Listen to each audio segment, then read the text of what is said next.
Urânia, obra do cientista e astrônomo francês Camille Flammarion. Esta obra é um misto de romance e ciência. Nela, Flammarion relata o encontro em sonhos entre um jovem e Urânia, musa da astronomia, e apresenta considerações de espiritualismo. Há narrações de vários contatos espirituais que são comprovados experimentalmente. Através da alternância entre a realidade científica e a ficção, fala da vida em outros planetas, da extensão e constituição do universo, da realidade do espírito e do plano espiritual. Na verdade, o livro é um ensaio que reúne fatos, investigações e reflexões, trazendo assim informações preciosas para a compreensão do grande problema do homem, conhecer o universo e sua origem. No final do livro, Flammarion deixa seu testamento científico sobre a forma de aforismos, resultado de suas investigações. Eu contava 17 primaveras de idade. Ela se chamava Urânia. Urânia era acaso alguma jovem loura de olhos azuis, um sonho de primavera, inocente, mas curiosa filha de Eva? Não, era simplesmente, tal qual outrora, uma das 9 musas a que presidia a astronomia e cujo olhar celeste animava e dirigia o coro das esferas. Era a ideia angélica que paira por sobre os erros terrestres. Não possuía nem a carne perturbadora, nem o coração cujas palpitações se transmitem à distância, nem o tépido calor da vida humana. Mas existia, entretanto, em uma espécie de mundo ideal, superior e sempre puro, e todavia era bastante humana, pelo nome e pela forma, para produzir na alma de uma adolescente impressão viva e profunda, para fazer nascer nessa alma um sentimento indefinido, indefinível, de admiração e quase de amor. O jovem, cuja mão não tocou ainda o fruto divino da árvore do paraíso e cujos lábios se conservaram ignorantes, cujo coração ainda não falou, cujos sentidos despertam em meio do vago de novas aspirações, esse presente nas horas de solidão e mesmo através dos trabalhos intelectuais com que a educação contemporânea lhe sobrecarregava o cérebro, o culto a que deverá bem depressa render sacrifícios e personifica de antemão, sobre várias formas, o ente sedutor que flutua na atmosfera dos seus sonhos. Quer deseja alcançar esse ente desconhecido, mas não o ousa ainda, e talvez não ousasse jamais, na candura de sua admiração, se algum avanço caridoso não lhe viesse em auxílio. Se Cloé não é instruída, cumpre que a indiscreta e curiosa Licênia se incumba de instruir Dáfnis. Tudo quanto nos fala da atração ainda desconhecida pode encantar-nos, impressionar-nos, seduzir-nos. Uma fria gravura mostrando o oval de um puro semblante, uma pintura, mesmo antiga, uma escultura, principalmente uma escultura desperta um movimento novo nos corações. O sangue se precipita ou detém. A ideia nos atravessa qual relâmpago a fronte enrubescida e permanece flutuante em nosso espírito sonhador. É o começo dos desejos, é o prelúdio da vida, é a aurora de um belo dia de estio anunciando o nascer do sol. Pelo que me toca, o meu primeiro amor, a minha adolescente paixão tinha, não por objeto seguramente, mas por causa determinante, uma pêndula. É demasiado extravagante, mas é assim. Cálculos muito insípidos ocupavam minhas tardes todas, das 2 às 4 horas da tarde. Tratava-se de corrigir as observações de estrelas ou de planetas feitas na noite antecedente, aplicando-lhes a redução proveniente da refração atmosférica, a qual depende também da altura do barômetro e da temperatura. Esses cálculos são tão simples quanto fastidiosos. Esses cálculos são tão simples quanto fastidiosos. São feitos maquinalmente com o auxílio de tabelas preparadas e pensando inteiramente em outra coisa. O ilustre Le Rivière era então diretor do Observatório de Paris. Nada artista possuía, entretanto, no seu gabinete de trabalho, uma pêndula de bronze dourado, de muito belo estilo, datando do fim do Primeiro Império e devida ao cinzel de Pradier. O sulco dessa pêndula representava, em baixo relevo, o nascimento da astronomia nas planuras do Egito. Uma esfera celeste maciça, cingida dos círculos zodiacal, sustentada por esfinges, dominava o mostrador. Deuses egípcios ornavam os lados, mas a beleza dessa obra artística consistia principalmente em uma sedutora estatueta de Urânia, nobre e elegante, diria quase majestosa. A musa celeste estava de pé, com a mão direita media, por meio de um compasso, os graus da esfera estrelada. A esquerda, caindo, empunhava a pequena luneta astronômica. Soberbamente planejada, dominava na atitude da majestade e da grandeza. Eu não tinha visto ainda semblante mais belo do que o seu. Iluminado de frente, esse puro semblante se mostrava austero e grave. Se a luz descia oblíqua, tornava-se ele meditativo.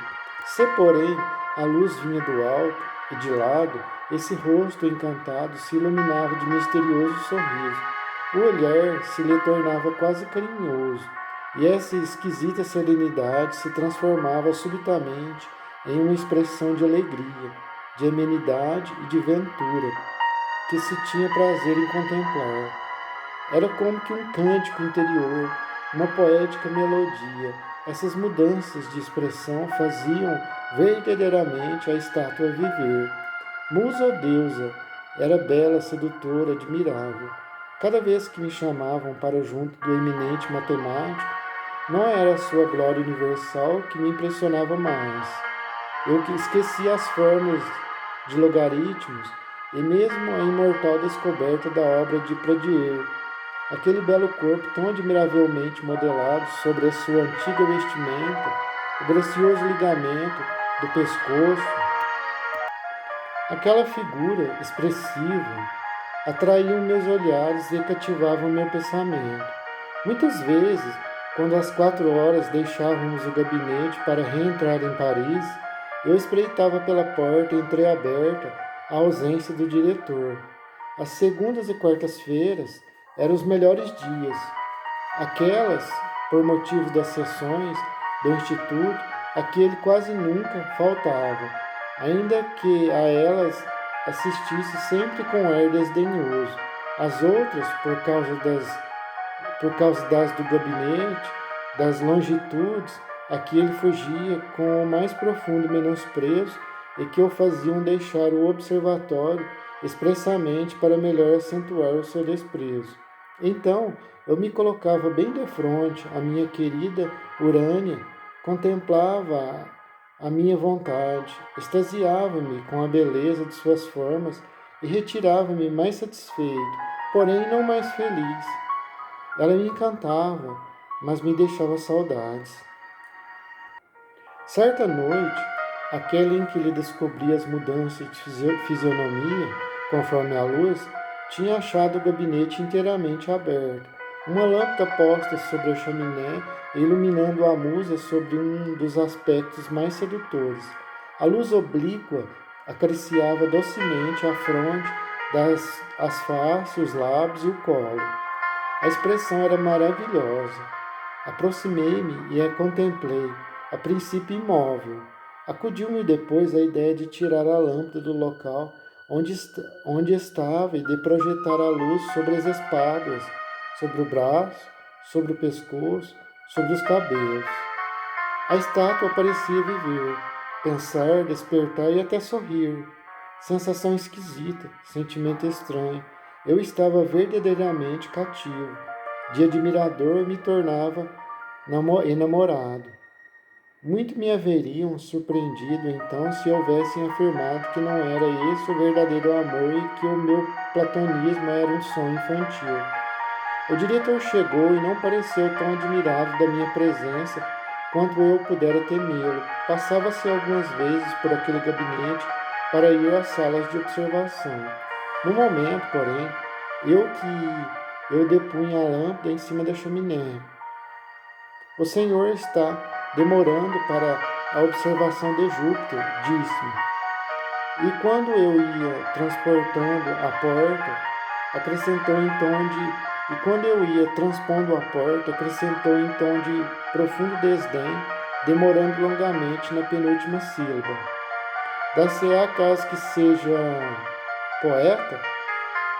Teria podido replicar-lhe com o exemplo de Kepler, de Galileu, de Allenberg, dos dois Herschel e de outros ilustres sábios que foram poetas ao mesmo tempo em que foram astrônomos.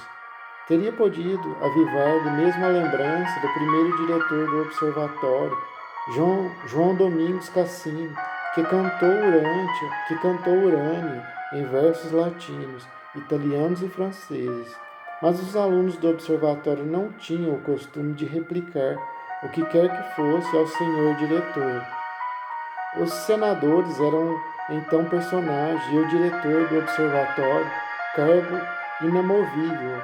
E depois, seguramente, o nosso grande geômetra teria encarado o mais maravilhoso poema de Dante, de Ariosto ou de Hugo, com o mesmo ar de profundo tédio com que um bonito cão da terra nova olha um copo de vinho que se lhe aproxima ao focinho. Além disso, eu estava incontestavelmente em falta. Aquela fascinante imagem de Urânio, como me perseguia com todas as suas deliciosas expressões de fisionomia. O seu sorriso era tão gracioso, e depois seus olhos de bronze tinham às vezes um verdadeiro olhar. Não lhe faltava senão a palavra. Ora, na noite seguinte, apenas adormecido, eu revi diante de mim a sublime deusa, e desta vez ela me falou. Estava bem vivo, e que linda boca! Eu lhe teria beijado cada palavra. Vem, vem, disse-me. Vem ao céu lá em cima, longe da terra. Tu dominarás este baixo mundo, contemplarás o imenso universo em toda a grandeza. Olha e vê. Vê então a terra que tombava nas profundezas da imensidade. As cúpulas do observatório, Paris iluminada, desciam rapidamente. No obstante, senti-me imóvel. Tive a impressão análoga às que se experimenta em balão, quando, elevando-se nos ares, se vê a terra descer. Subi durante muito tempo, arrebatado em mágica ascensão para o zênite inacessível. Urânia estava junto de mim, um pouco mais elevada, fitando-me com doçura e mostrando-me os reinos terrestres. O dia voltara. Reconheci a França, o Reno, a Alemanha, a Áustria, a Itália, o Mediterrâneo, a Espanha, o Oceano Atlântico, a Mancha, a Inglaterra, mas toda essa liliputiana geográfica diminuía rapidamente. Em breve, o globo terráqueo estava reduzido às aparentes dimensões do plenilúnio, depois as de uma luazinha cheia. Eis aí, disse-me ela, o famoso globo terrestre, sobre o qual se agitam tantas paixões, e que encerra em seu círculo estreito o pensamento de tantos milhões de seres cuja vista não se estende ao além. Vê quanto a sua aparente grandeza diminui à proporção que o nosso horizonte se dilata. Já não distinguimos mais a Europa da Ásia. Eis ali o Canadá, a América do Norte. Quanto é minúsculo tudo aquilo! Passando vizinho à Lua, eu havia notado as paisagens montanhosas do nosso satélite, os cimos radiantes de luz, os profundos vales cheios de sombras. Eu teria desejado deter-me para estudar de mais perto essa morada vizinha, mas, sem mesmo dignar-se lançar para ela um simples olhar, Urânia me arrastava em rápido voo para as regiões siderais profundas. Subimos sempre, a Terra diminuindo de mais em mais à proporção que nos distanciávamos, chegou a ficar reduzida ao aspecto de uma simples estrela, brilhando com a luz solar no seio da imensidade vazia e negra. Tínhamos-nos voltado para o Sol, que resplendia no espaço sem iluminá-lo, e vimos, ao mesmo tempo em que a ele, as estrelas e os planetas que a sua luz não apagava, por isso que não iluminava o éter invisível.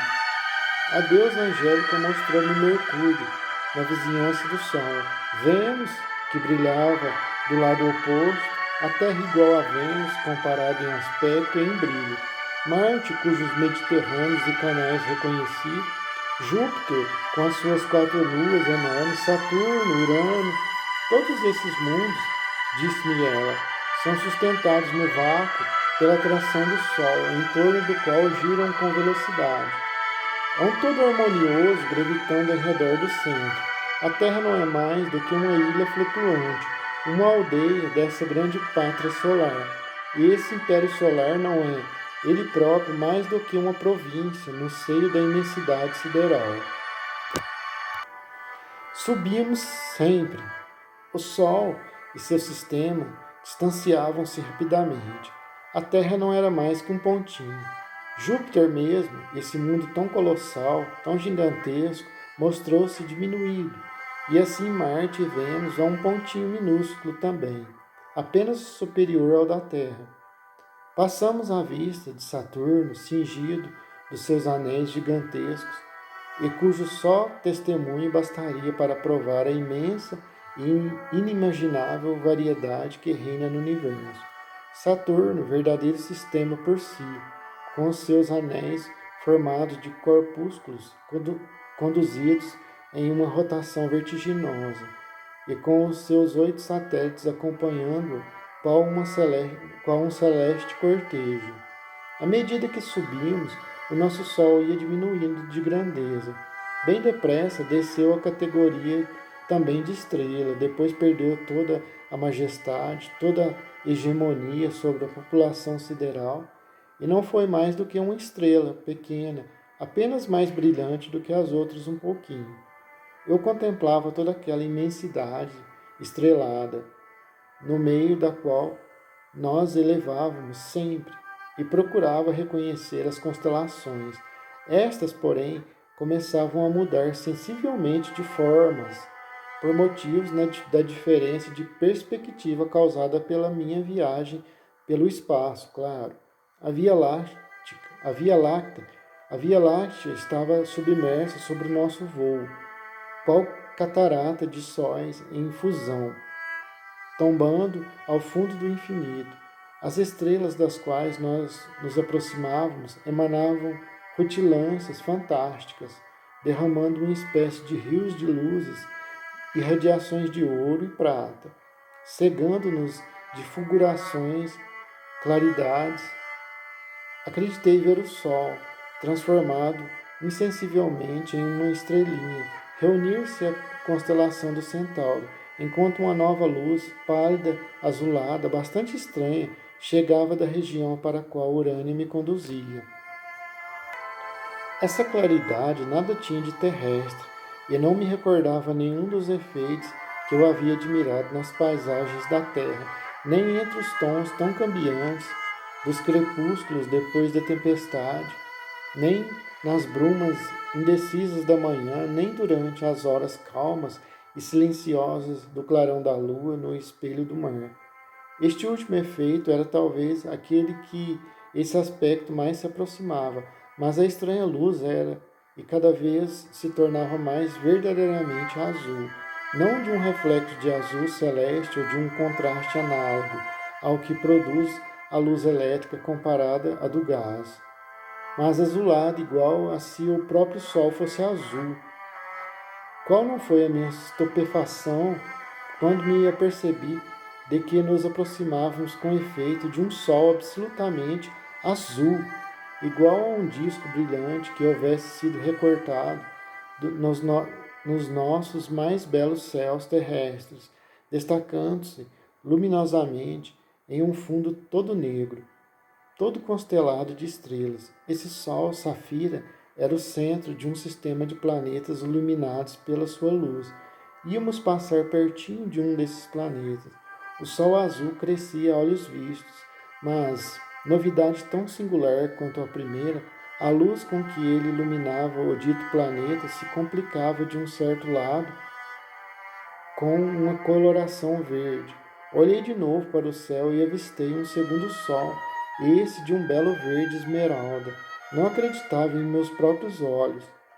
Estamos atravessando, disse Urânio, o sistema solar de Gama de Andrômeda, do qual ainda não vês mais do que uma parte, pois ele se compõe, na realidade, não desses dois sóis, mas de três, um azul, um verde e um amarelo laranja.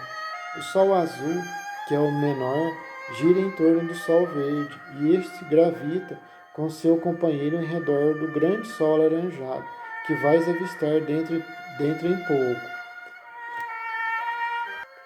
Com efeito, vi logo aparecer um terceiro sol, colorido dessa ardente irradiação, cujo contraste com seus dois companheiros produzia a mais estranha das claridades.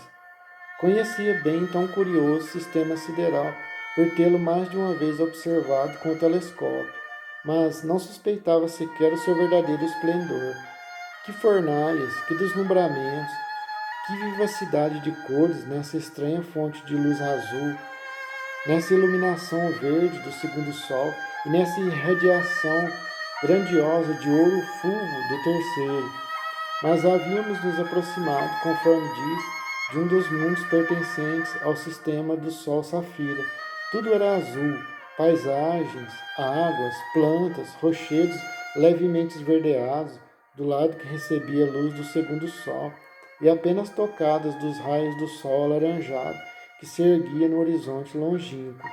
À medida que penetravam na atmosfera desse mundo, uma suave música deliciosa erguia-se nos ares, a semelhança de um perfume, de um sonho. Jamais eu ouvira coisa igual, tão linda, tão bela, tão fantástica. A doce melodia, profunda, distante, parecia vir de um conjunto de harpas e violinos, sustentado por um acompanhamento de órgão. Era um canto delicado, que inebriava desde o primeiro momento, que não carecia de análise para ser compreendido e enchia a alma de volúpia. Parecia-me que teria ficado uma eternidade a ouvi-lo. Não ousei dirigir a palavra ao meu guia. Tanto receava perder-lhe uma nota. Urânia percebeu-se. Estendeu a mão para um lago e com o dedo indicou um grupo de seres alados que pairavam por cima das águas azuis. Não tinham a forma humana terrestre. Eram criaturas evidentemente organizadas para viver no ar. Pareciam tecidas de luz.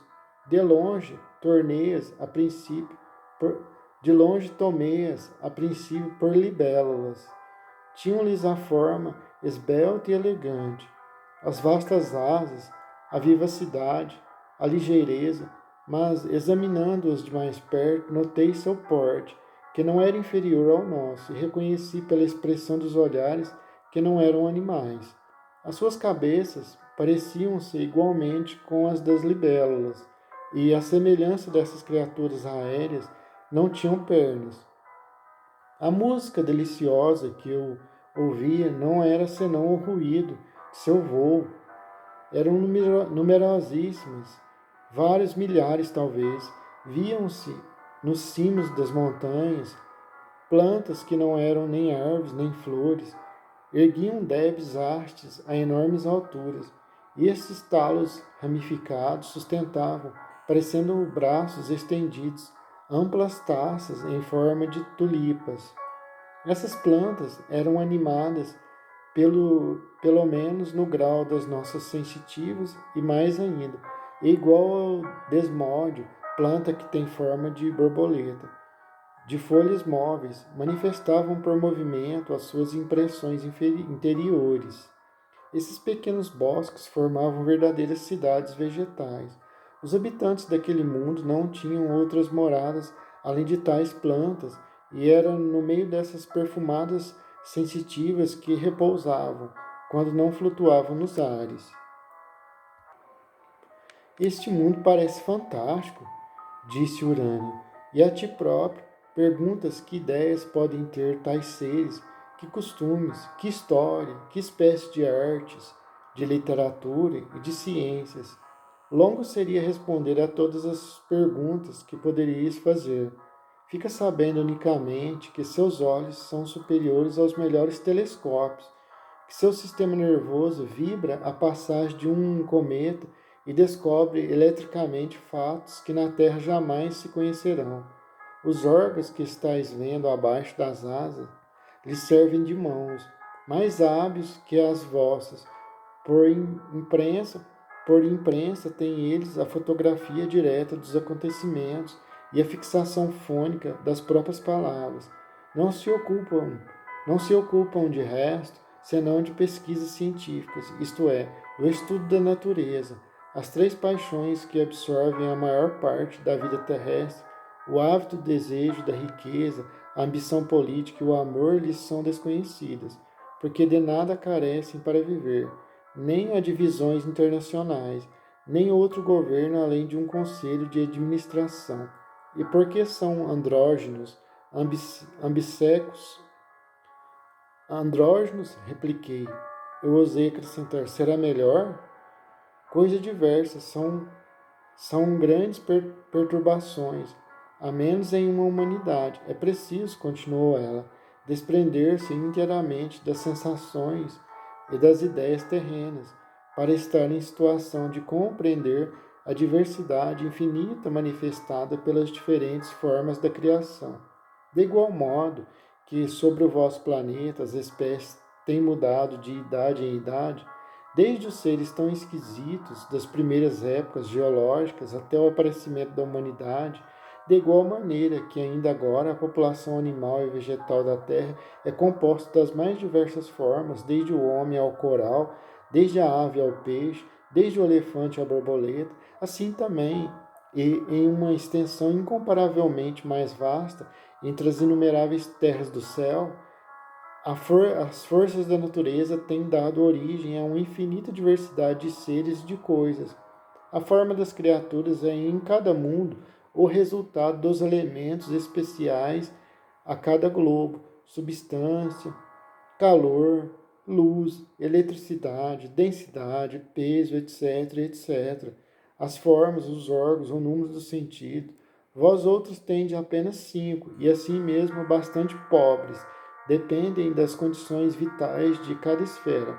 A vida é terrestre na Terra, marciana em Marte, saturniana em Saturno, netuniana em Netuno, em resumo, apropriada a cada mansão, ou para dizer mais rigorosamente ainda, produzida e desenvolvida por este mundo em particular, conforme o seu estado orgânico e segundo uma lei primordial a que obedece a natureza inteira, a lei do progresso.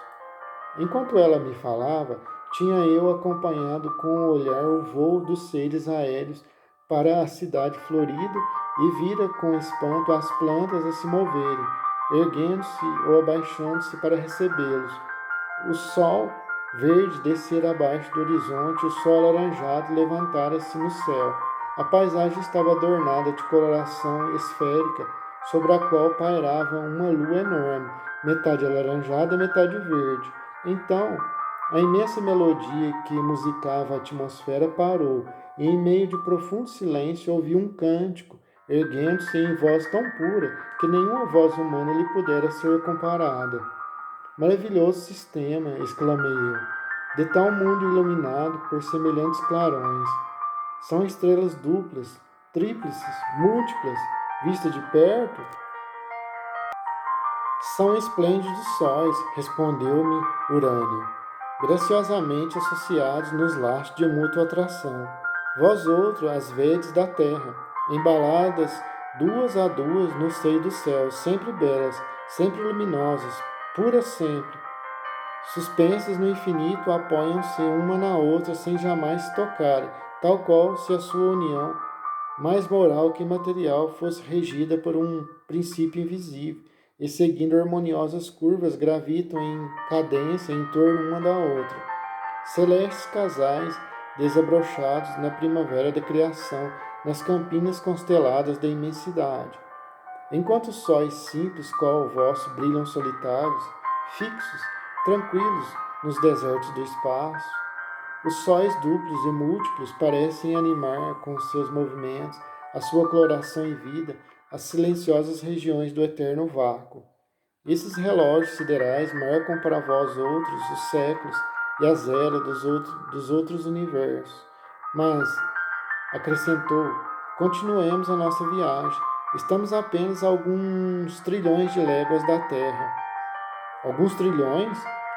Sim, se pudéssemos ouvir daqui os ruídos do vosso planeta, os seus vulcões, a sua artilharia, os seus trovões, os alaridos das grandes turbas nos dias de revolta, os seus cânticos piedosos das igrejas que se elevam para o céu, a distância tal que, admitindo pudessem esses ruídos transpô-la com a velocidade do som no ar, eles não empregariam menos de 150.000 séculos para chegar até aqui. Ouviríamos hoje unicamente o que se passara na Terra há 15 milhões de anos. Entretanto, achamos-nos ainda em relação à imensidade do universo muito próximos da tua pátria. Continuas a reconhecer o teu Sol lá embaixo, pequenina estrela. Não saímos do universo a que ele pertence com seu sistema de planetas. Esse universo se compõe de muitos milhares de sóis, separados uns dos outros por trilhões de léguas. É tão considerável a sua extensão que um relâmpago, com a velocidade de 300.000 km por segundo, empregaria 15 milênios em transpô-la. É por toda parte sóis, e por toda parte sóis, para qualquer lado que volvamos o olhar. Por toda a parte fontes de luz, de calor e de vida, fontes de inexaurível variedade, sóis de todos os esplendores, de todas as grandezas, de todas as idades, sustentados no eterno vácuo do éter luminífero, pela atração mútua de todos e pelo movimento de cada um. Cada estrela, sol enorme, gira sobre si mesma, qual esfera de fogo, e voga rumo a um fim. Vosso sol caminha e vos leva para a constelação de Hércules, este cujo sistema acabamos de atravessar. Caminha para o sul das Pleiades. Sirius se precipita para a Pomba. Pólux se dirige para a Via Láctea. Todos esses milhões, todos esses bilhões de sóis correm através da imensidão com velocidades que atingem 200, 300 e 400 mil metros por segundo. É o movimento que sustenta o equilíbrio do universo, que lhe constitui a organização, a energia e a vida. Desde muito tempo já, o sistema tricolor tinha fugido sobre o nosso voo. Passamos pela vizinhança de grande número de mundos bem diferentes da pátria terrestre. Uns pareciam